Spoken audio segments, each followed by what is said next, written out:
Friends అందరికీ నమస్కారం అండి. ఇప్పుడే అందిన వార్త సీఎం రేవంత్ రెడ్డికి ప్రమోదం. టెన్షన్లో పార్టీ నాయకులు అంటూ లేటెస్ట్ అప్డేట్ అయితే రావడం జరిగిందండి. సో అందుకు సంబంధించిన కంప్లీట్ ఇన్ఫర్మేషన్ అనేది వీడియోలో తెలుసుకుందామండి. వీడియోని చివరి వరకు చూడండి, అర్థమవుతుందండి. మరోసారి ఛానల్ ఇస్తే తప్పకుండా సబ్స్క్రైబ్ చేసుకొని bell button all notification activate చేసుకోండి. అదేవిధంగా చూస్తున్నారు కానీ లైక్ చేయడం మర్చిపోతున్నారండి, దయచేసి లైక్ చేయండి. లేట్ చేయకుండా ఎలాగైతే వెళ్ళిపోదామండి. మనం ఖైరతాబాద్ ఎమ్మెల్యే దానం నాగేందర్ కాంగ్రెస్ పార్టీకి షాక్ ఇవ్వబోతున్నాడు తెలుస్తుందన్నమాట.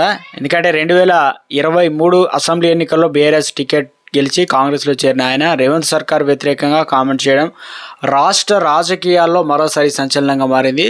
దానం మరోసారి కేసీఆర్కు దగ్గర అవుతున్నారనేటువంటి అనుమానాలు కూడా వ్యక్తం అవుతున్నాయి. ఇటీవల ఓ ఇంటర్వ్యూలో పాల్గొన్న దానం కేటీఆర్ కేసు గురించి మాట్లాడుతూ ఫార్ములా ఈ రావడం హైదరాబాద్ బ్రాండ్ ఇమేజ్ పెరిగిందంటూ సంచలన వ్యాఖ్యలు చేయడం ఇందుకు బలం చేకూరుస్తుంది. అవినీతి జరిగిందా, ఫార్ములా ఈ కార్ రేస్ గురించి మాట్లాడుతూ ఇందులో అవినీతి జరిగిందా లేదన్న విషయాన్ని ఇప్పుడు చెప్పలేనని, కేటీఆర్ మాత్రం జరగలేదని చెప్తున్నారని దానం అన్నారు. కేటీఆర్ అవినీతిని బయట పెడతామని చెప్తున్నారు. ఏమైనా అవినీతి ఉంటే వెంటనే నిరూపించాలి, ఏ గొడవ ఉండదు.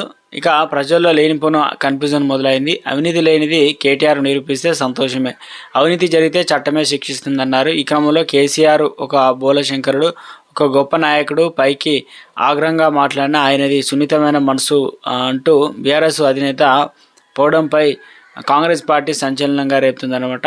సో మొత్తం మీద అయితే రాష్ట్రంలో ఇప్పటివరకే పూర్తి స్థాయిలో ఇదైతే కాంగ్రెస్ సంబంధించినటువంటి ముగ్గురు మంత్రులను తొలగించడం చెప్పడం, విస్తరణ అనేది జరగబోతుంది త్వరలో అని చెప్పేసి ఇంటి ఇవ్వడం. ఇప్పుడు కాంగ్రెస్లో కూడా బీఆర్ఎస్ సంబంధించిన నేతలకు ప్రాధాన్యత ఇవ్వకపోవడం, ఈసారి పూర్తి స్థాయిలో కొంతమంది కూడా రాజీనామా చేయడానికి పెద్ద ప్రమాదమే పొంచి ఉందంటున్నారు. మరి చూడాలి మరి ఏం జరుగుతుంది అనేది ముందు